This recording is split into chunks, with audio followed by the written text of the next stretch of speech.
Welcome to Magluto Kita TV. Tara, luto tayo bagoong alamang. Yung bagoong, 1/2 kilo lang siya, tas pinakuluan ko siya sa 2 cup ng suka. Set aside mo lang yung bagoong and then maggisa na tayo. Una, yung luya, para maalis yung lansa ng ating nilulutong bagoong. And then yan. Sunod naman, sibuyas.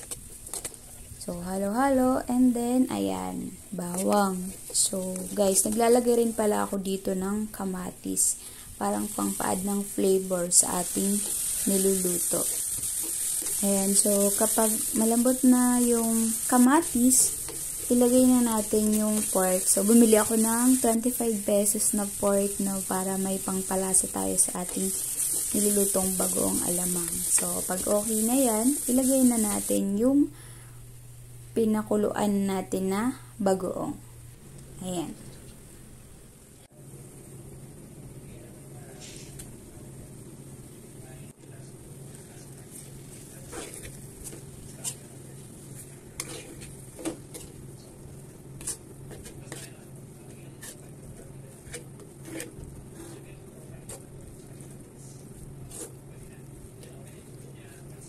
Haluin mo lang, So, ayan na yung itsura niya.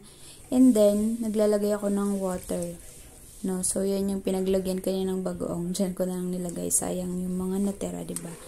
So, after nyan, papakuluan ko lang din muna. Kasi gusto ko pang mas malambot pa yung karne. Though, naluto ko naman na siya kanina. Ayan. So, next nyan. So, ayun na nga, kumukulo na nga siya. So, hahayaan ko muna siya, guys, na mawala yung sabaw, yung tubig. So, ganyan lang muna.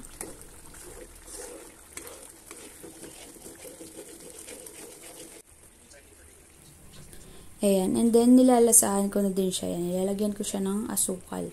So, depende sa inyo, guys, kung gaano karami. Depende sa panlasa nyo. Ako, ang nailagay ko dito, yung normal na kutsara, yung kapag diba, kumakain ka sa mga Jollibee, mga ganyan, diba, may doon. Parang kasing laki lang nung spoon na ginamit ko. Tapos, syempre, hindi mawawala ang sili.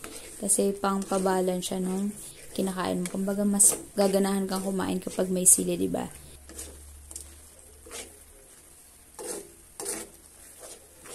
Ayan, guys, So, malapit na siyang maluto.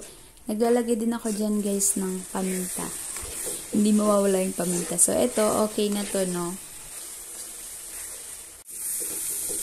Almost luto na to, guys, So, i-off nyo na yung apoy. Syempre, palamigin nyo na lang. Lagay nyo sa garapon.